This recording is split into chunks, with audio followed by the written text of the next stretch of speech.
If lying were a job requirement, the Department of Homeland Security would have the most secure employment record in Washington. Because what you are about to see is a cabinet secretary sitting under oath, admitting out loud on camera that his own department issued official statements about real people that were flat out false.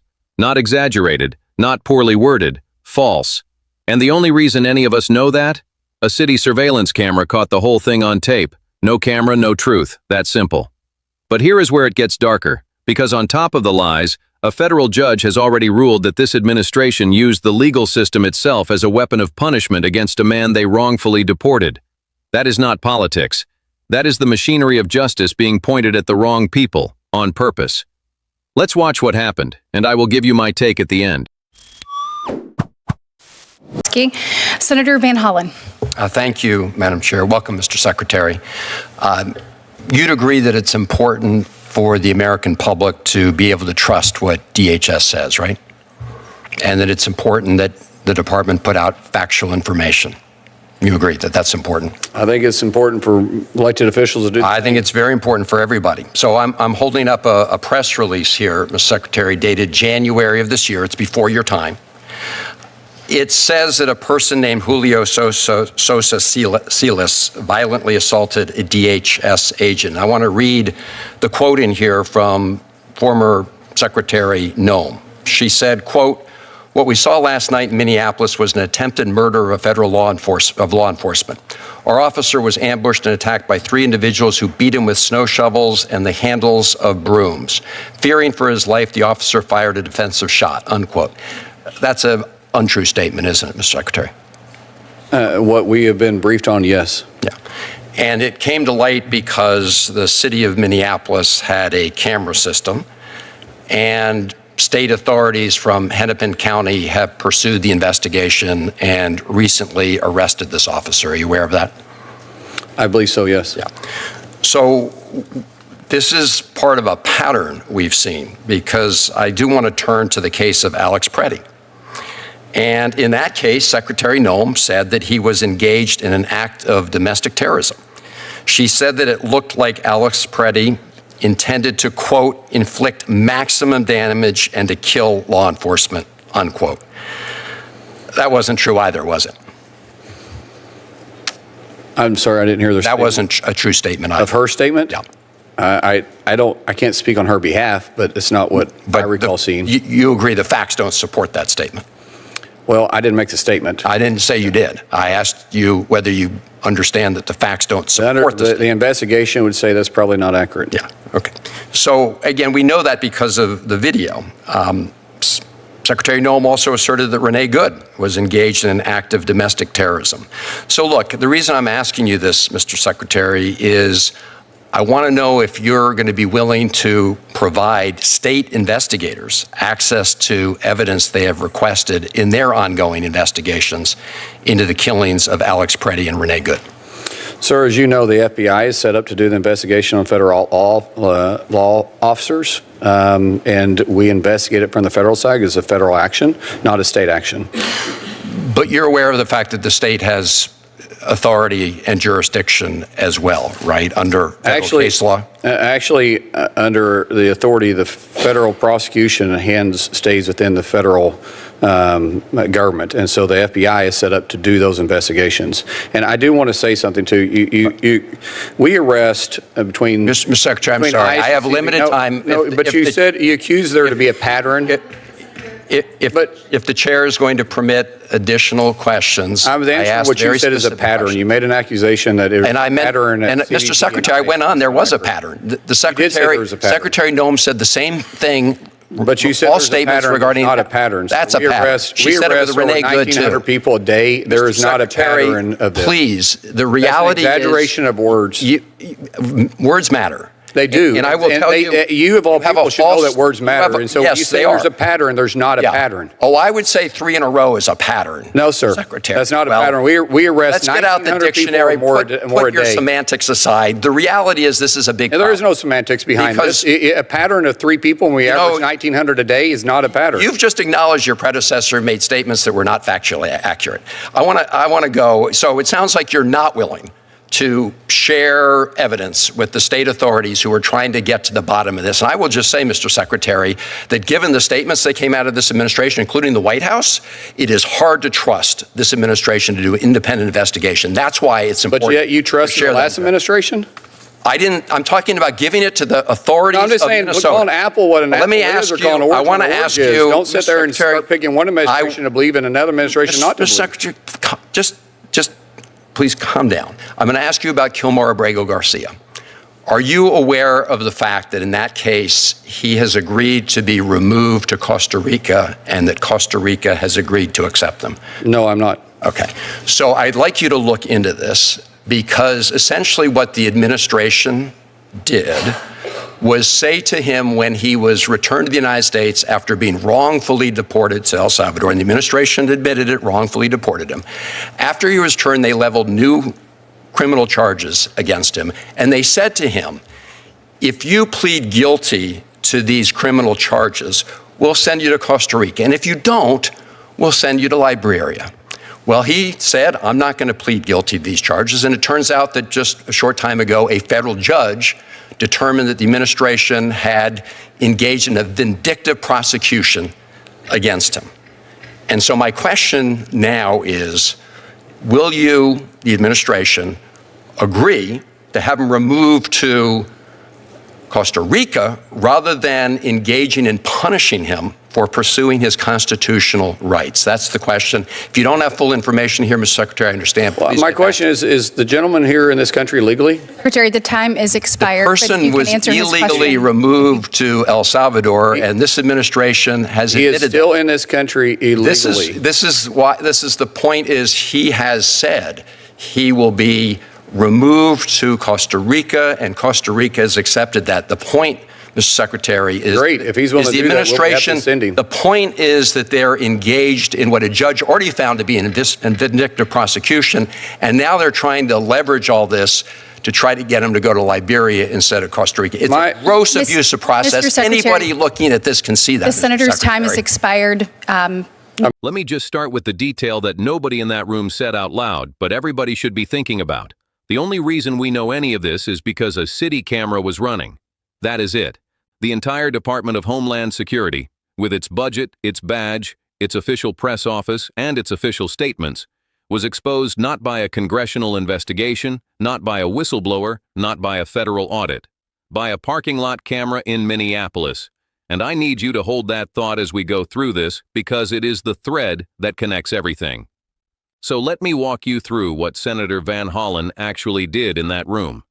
Because if you watched it and felt like something important happened but could not quite name it, I want to give you the words. He walked in with a press release. A real one, dated, signed, issued by DHS under former Secretary Kristi Noem, describing an incident where a federal officer was ambushed by 3 people armed with snow shovels and broom handles and fired a defensive shot fearing for his life. He put it in front of the current Secretary Markwayne Mullin and asked one question. That statement was not true, was it? And Mullin said, yes, based on our briefings, that is correct. Now I want you to sit with that exchange before we move on, because the hearing room moved past it quickly, and it deserved about 10 more minutes. A sitting cabinet secretary just confirmed, under oath in front of the United States Senate, that his own department published a false account of a federal shooting. Not a mischaracterization, not a statement that got ahead of the facts. A false account, one that labeled the people involved as violent attackers before any independent investigation concluded, and one that described the officer as acting defensively, while the city's own camera footage said something entirely different.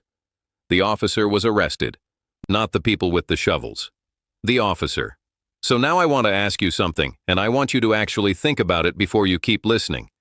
How many incidents did not have a camera? Because Van Hollen did not stop at one. He brought up Alex Prey next. Former Secretary Noem had publicly declared that Prey was engaged in domestic terrorism, that he intended to inflict maximum damage, that he wanted to kill law enforcement.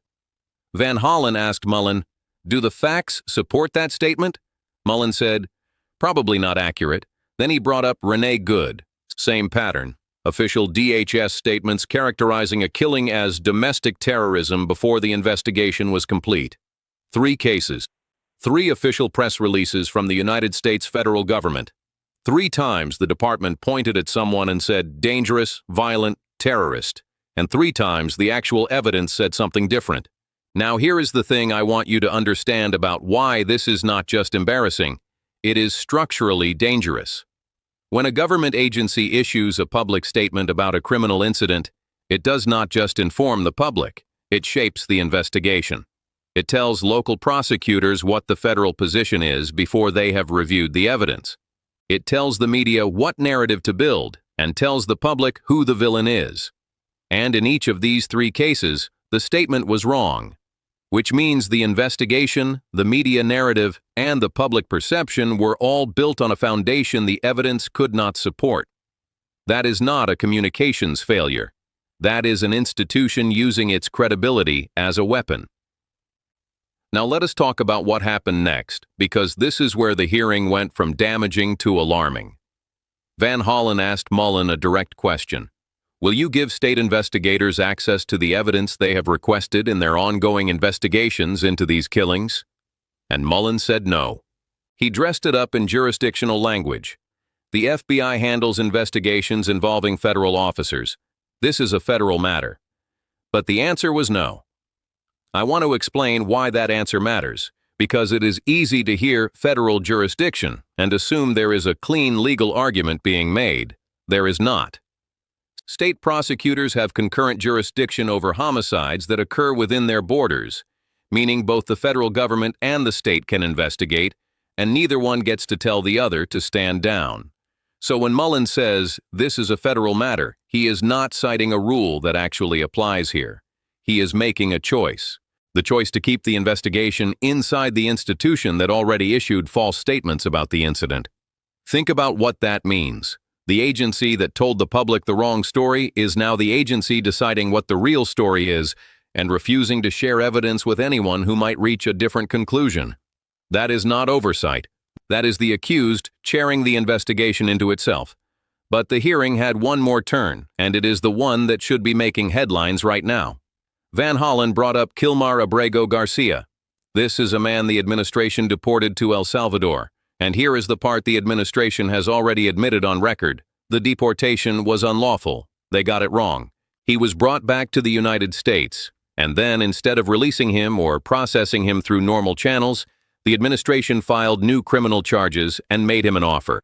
Plead guilty to these charges and we will send you to Costa Rica, which has agreed to accept you. Refuse and we will send you to Liberia. Garcia said no. He said he was not going to plead guilty to charges he denied committing, especially after the government had already admitted it was wrong once.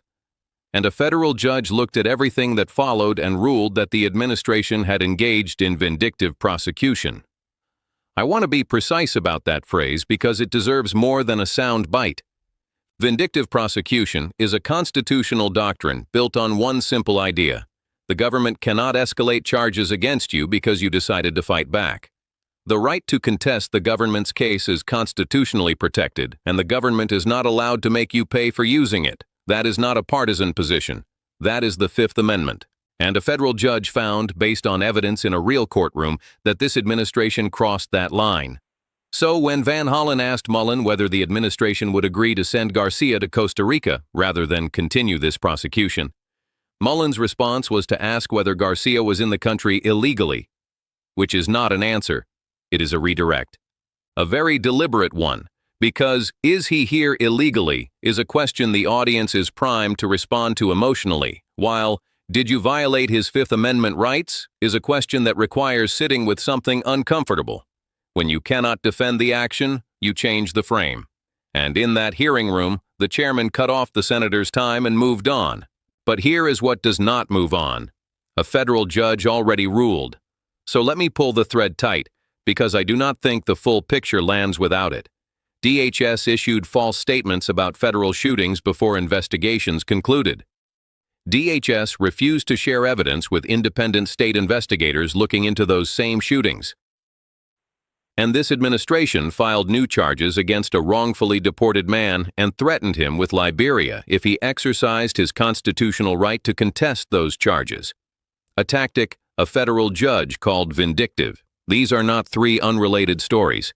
They are the same story told three different ways. An institution that has decided the rules of accountability apply to everyone except itself.